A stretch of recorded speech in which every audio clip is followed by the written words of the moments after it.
कांग्रेस के presidency election में बोस जैसे ही खड़े होते हैं तो इसके अगेंस्ट में महात्मा गांधी पातिवा सीतारामैया को खड़ा कर देते हैं।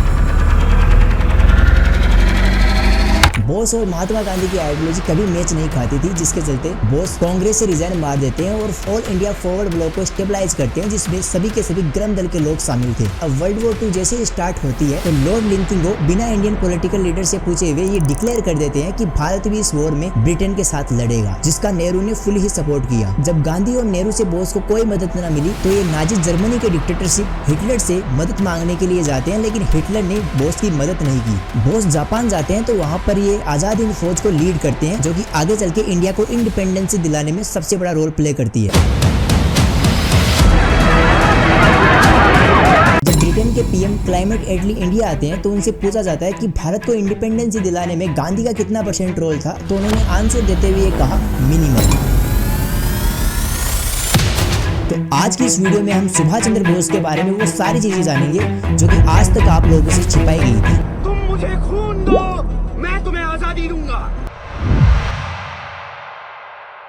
देखिए 23 जनवरी 1897 को ओडिशा स्टेट के कोटक सिटी में एक बंगाल फैमिली में सुभाष चंद्र बोस का जन्म होता है, जिनकी माता का नाम प्रभाती बोस एंड पिता का नाम जानकीनाथ बोस था। जानकीनाथ बोस जो थे वो उस टाइम पे गवर्नमेंट लॉयर थे, जो कि गवर्नमेंट ऑफ ब्रिटिश इंडिया के लिए काम किया करते थे, और इनके इस काम से इन्हें राय बहादुर की नाम की उपाधि भी मिली थी। और ये चाहते थे कि बोस भी जो है वो गवर्नमेंट ऑफिसर्स बनके काम करे, जिसके चलते इन्होंने जनवरी 1902 में बोस का एडमिशन प्रोटेस्टेंट यूरोपियन स्कूल में करवाया, जहां पर majority student Anglo Indians and mix Britishers थे, जिसके चलते बोस को यहाँ पर British history, geography and good manners सीखने को मिलते थे। बट बोस जो है वो कभी भी इन सब चीजों में इंटरेस्ट नहीं रखते थे, क्योंकि उनकी माँ जो थी वो हिंदू देवी देवताओं की पूजा किया करती थी, और बोस को भी इन सब चीजों में सबसे ज्यादा इंटरेस्ट था, जिसके चलते इन्होंने ईयर 1909 के अंदर अपने 5 भाइयों के साथ रेवन्ना कॉलेजिएटिव स्कूल में एडमिशन लिया, जहां पर इनको संस्कृत, वेद व्यास, उपनिषद पढ़ाए जाते थे। इसके साथ बोस यहाँ पर स्वामी विवेकानंद एंड रामकृष्ण परमहंस का लिखा हुआ पढ़ते थे, और इन्हीं के लिखे हुए से ये आगे समाज सेवा करने की भी सोचते हैं। अब ईयर 1912 के आते आते university of Calcutta matrix exam को कंडक्ट करवाता है, जिसमें बोस सेकंड नंबर पे आते हैं, और ईयर 1913 में बोस प्रेसिडेंसी कॉलेज कलकत्ता में एडमिशन लेते हैं, जहां पर इनके साथ एक इंसिडेंट होता है। इस कॉलेज में EF क्विंटन नाम के एक हिस्ट्री के प्रोफेसर थे, जो कि अपनी क्लास में इंडियन कल्चर को लेकर गलत बोलते थे, जिसके कारण स्टूडेंट्स के एक ग्रुप ने इन्हें कॉलेज की सीढ़ियों में पीट डाला। जब इस ग्रुप की इन्वेस्टिगेशन की गई तो इसमें सुभाष चंद्र बोस का भी नाम आता है, जिसके कारण इनको कॉलेज से रेस्ट्रिकेट कर दिया जाता है, लेकिन फैमिली बैकग्राउंड के चलते बोस BA इसी यूनिवर्सिटी से करते हैं। अब ईयर 1918 में बोस कलकत्ता से कोटक आते हैं और यहाँ पे स्कॉटिश चर्च कॉलेज में एडमिशन लेते हैं, और हॉनर्स फिलोसफी में पहली बार कलकत्ता यूनिवर्सिटी में पढ़ रहे फिलोसफी स्टूडेंट्स में दूसरे नंबर पे आते हैं। अब पढ़ाई में इंटेलिजेंट होने के कारण बोस के फादर इन्हें इंडियन सिविल सर्विसेज के एग्जाम की प्रिपरेशंस के लिए बोलते हैं, जिसके चलते बोस 20 अक्टूबर 1919 को ICS की प्रिपरेशंस के लिए लंदन जाते हैं, और वहां पर इंग्लैंड के कैम्ब्रिज में एडमिशन लेते हैं, और अगस्त 1920 में बोस अपनी ICS की पहली एग्जाम देते हैं, जिसमें वो 4th नंबर पे आते हैं। लेकिन इसी टाइम पीरियड में इंडिया के अलग अलग रीजन से ब्रिटिशर्स के अगेंस्ट में प्रोटेस्ट होना शुरू हो जाते हैं, और इसी टाइम में बोस बंगाल के एक पॉलिटिकल लीडर सीआर दास के टच में आते हैं, जो कि बोस को कैम्ब्रिज से कलकत्ता आने के लिए बोलते हैं। अब ये 1920 से 1921 के बीच में बोस और उनके फादर एंड ब्रदर के बीच में बहुत से लेटर सेंड किए जाते हैं, जिनमें एक लेटर ऐसा था जिसमें बोस अपने भाई शरद चंद्र बोस को कहते हैं कि अगर कोई व्यक्ति सिविल सर्विसेज में बंधा होगा तो वो देश के लिए क्या ही सेवा करेगा। इसके बाद बोस डिसाइड करते हैं कि वो इंडियन सिविल सर्विसेज की एग्जाम की प्रिपरेशन आगे नहीं करेंगे, और वो फिर से इंडिया आ जाते हैं। अब डेट आती है 16 जुलाई 1921 को बोस पहली बार महात्मा गांधी जी से मुंबई में मिलते हैं, जहां पर इनके बीच में वायलेंस और नॉन वायलेंस को लेकर कंट्रोवर्सी होती है, क्योंकि गांधी जी अहिंसा से देश को आजादी दिलाना चाहते थे। भाई बोस का ये मानना था कि अहिंसा से अंग्रेज यहाँ से हिलने वाले तक नहीं है, उन्हें हिंसा करके ही यहाँ से भगाया जा सकता है। इस मीटिंग के बाद में भी इन दोनों के जो रिलेशन थे वो काफी हद तक ठीक थे, क्योंकि बोस की माँ जो थी वो कांग्रेस से जुड़ी हुई थी, जिसके चलते गांधी जी इन्हें इन्हीं की आइडियोलॉजी वाले पर्सन सीआर दास के पास बंगाल भेज देते हैं, और ये सीआर दास वही है जो कि बोस को कैम्ब्रिज से कलकत्ता आने के लिए बोल रहे थे। अब इन दोनों की आइडियोलॉजी सेम होने के कारण इन्होंने ईयर 1922 में स्वराज न्यूज़पेपर को फाउंड किया। अब ये जो स्वराज वर्ड है वो स्वामी दयानंद सरस्वती ने दिया था, जिन्होंने ब्रिटिश कॉलोनियल रूल्स के अगेंस्ट में इस वर्ड को दिया था, और इसका मीनिंग सेल्फ गवर्नेंस को लेकर है। स्वराज न्यूज़पेपर पेपर में बोस एंड सियार दास जो थे वो ब्रिटिशर्स के अगेंस्ट में लिखना शुरू करते हैं। अब इस टाइम पे बोस की जो पॉपुलैरिटी थी वो बंगाल में काफी ज्यादा बढ़ जाती है, जिसके चलते इनको ये 1923 में इंडियन यूथ कांग्रेस का प्रेसिडेंट एंड बंगाल स्टेट में कांग्रेस सेक्रेटरी बना दिया जाता है। अब इन्हीं दिनों बोस कलकत्ता में एक प्रोटेस्ट मार्च को लीड कर रहे थे, जिसमें बोस के साथ मगफूर अहमद अजीज और उनके साथ और भी लीडर्स थे। इनको अलीपुर जेल में डाल दिया जाता है और फिर इन्हें यहाँ से बर्मा की मांडले जेल में शिफ्ट कर दिया जाता है और इसी जेल में इन्हें टीबी भी हो जाती है। और इधर दूसरी ओर ये 1925 में सियार दास की डेथ हो जाती है और सियार दास की डेथ के बाद ये 1927 में बोस जेल से जैसे रिलीज होते हैं तो इन्हें कांग्रेस का जनरल सेक्रेटरी बना दिया जाता है। और उस टाइम पे कांग्रेस में सिर्फ दो ही चेहरे थे जो काफी ज्यादा पॉपुलर हो रहे थे। उसमें पहले सुभाष चंद्र बोस एंड दूसरे पे जवाहरलाल नेहरू थे, जिन्होंने इंडिया इंडिपेंडेंसी दिलाने के लिए कुछ टाइम के लिए साथ में काम किया था, जो कि आगे चल के अलग हो जाते। अब 1928 में बोस कलकत्ता में एक कांग्रेस सेशन को ऑर्गेनाइज करते हैं, जिसमें वो इंडिया को डोमिनेंस स्टेटस दिलाने का जो कांग्रेस ने वादा किया था उसको वो वीक बता रहे थे। और इसके साथ इस मीटिंग में बोस एक वॉलेंटियर क्रॉप्स यूनिफॉर्म में नजर आते हैं और वॉलेंटियर ग्रुप्स को लीड करते हैं। गांधी जी बोस के इस बिहेवियर से नाराज थे। अब इसके अगले 2 साल बाद बोस कलकत्ता में मेयर भी बनते हैं और इसी टाइम पीरियड में गांधी जी सविनय अवज्ञा आंदोलन को स्टार्ट कर देते हैं, जिसमें अलग अलग रीजन से अलग अलग लीडर्स इस मूवमेंट को लीड कर रहे थे, जिसमें बंगाल से सुभाष चंद्र बोस एंड JN सेनगुप्ता इसे लीड कर रहे थे। इस मूवमेंट में इन्होंने कुछ ब्रिटिश ऑफिसर्स पर अटैक किया, जिसके चलते इन्हें जेल में डाल दिया जाता है। लेकिन कुछ टाइम बाद इन्हें टीबी के इलाज के लिए यूरोप जाने की परमिशन मिलती है। अब मिड 1930 में बोस यूरोप के लिए ट्रेवल करते हैं, जहां पर ये इंडियन स्टूडेंट, कुछ पॉलिटिकल लीडर एंड वहां के PM बेनिटो मुस्लिमो से इंडिया को इंडिपेंडेंसी दिलाने के लिए बातचीत करते हैं। और एट द सेम टाइम पे ये अपनी बुक द इंडियन स्ट्रगल को भी इंग्लिश लैंग्वेज में टाइप करवाने के लिए एक टाइपिस्ट को ढूंढ रहे थे। इसी टाइम में इनकी मुलाकात एमिली सेंकल से होती है, जो कि बोस की इस बुक को इंग्लिश में टाइप करती है। और ईयर 1935 में बोस इस बुक को लंदन में पब्लिश करते हैं, जो कि बाद में इसे बैन भी कर दिया जाता है। 1937 में बोस एमिली से शादी करते हैं और शादी करने के बाद 1938 में ये फिर से इंडिया आते हैं और यहाँ पर इन्हें इंडियन नेशनल कांग्रेस का प्रेसिडेंट बना दिया जाता है। और इसी टाइम में ये फिर से स्वराज और ब्रिटिशर्स के अगेंस्ट में फोर्स यूज करने की बात करते हैं। इनकी इस आइडियोलॉजी से गांधी जी इस बार इनके फुल ही अगेंस्ट में थे और बोस के इस प्रेसिडेंसी पोस्ट को बायकॉट करने में लग जाते हैं। अब इसके नेक्स्ट ईयर 1939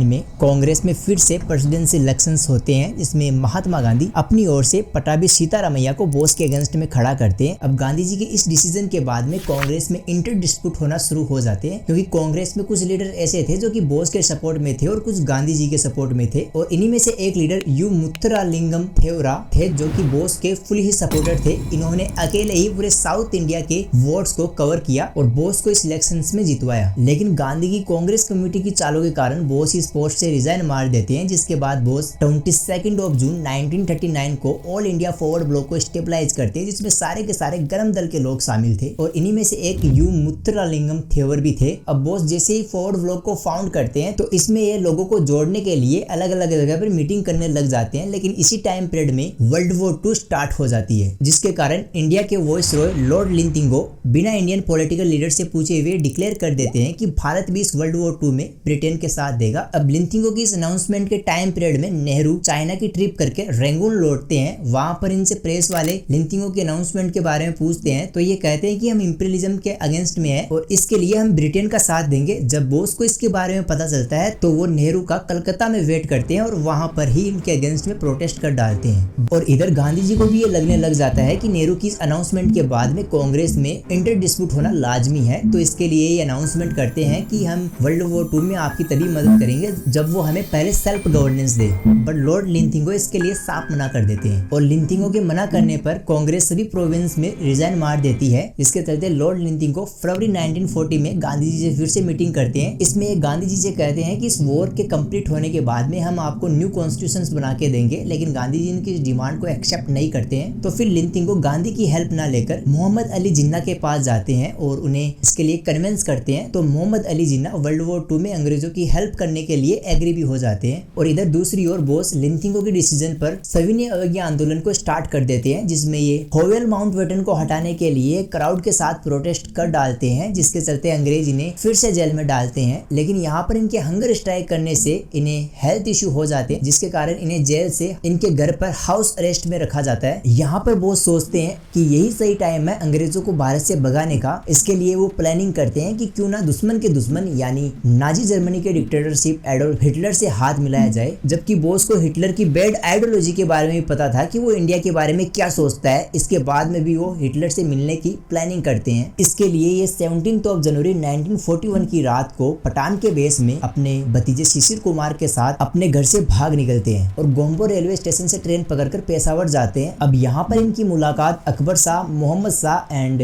भगत राम तलवार से होती है। इनमें से अकबर शाह जो थे वो अपने फ्रेंड आबाद खां के घर पे बोस को कुछ दिनों के लिए स्टे करवाते हैं। यहाँ पर बोस सोचते हैं कि जर्मनी की हेल्प लेने से पहले क्यों ना पहले यूएसएसआर से हेल्प ली जाए, जिसके चलते 26 जनवरी 1941 को बोस रशिया जाने के लिए पहले अफगानिस्तान जाते हैं, जहाँ पर इनकी मुलाकात फॉरवर्ड ब्लॉक के लीडर मियां अकबर शाह से होती है। यहाँ पर बोस को पशुतो लैंग्वेज बोलनी नहीं आती थी, जिसके चलते ये गूंगे और बहरे रहने का ड्रामा करते थे और अपने नाम को चेंज करके ये जियाउद्दीन नाम देते हैं ताकि ब्रिटिशर्स की नजरों से बचकर ये अफगानिस्तान को आसानी से पार कर ले। अब ये अफगानिस्तान से मॉस्को के लिए ट्रेवल करते हैं, जहां पर ये अपनी पठान वाली आइडेंटिटी को चेंज करके एक इटालियन मैन की आइडेंटिटी लेते हैं और अपना नाम काउंट ऑरलैंडो मेजोटो रख लेते हैं। अब यूएसएसआर पहुंचते ही बोस को पता चलता है कि यूके की तरफ से यूएसएसआर भी इस वॉर में लड़ने के लिए उतर चुका है, तो ये फौरन वहां से कोरियर एयरक्राफ्ट में बर्लिन की ओर निकल जाते हैं। अब जर्मनी पहुंचते ही बोस एडम वॉन ट्रोल जूसोल से मिलते हैं और इन्हीं की हेल्प से ये स्पेशल ब्यूरो ऑफ इंडिया में जुड़ते हैं। ये ब्यूरो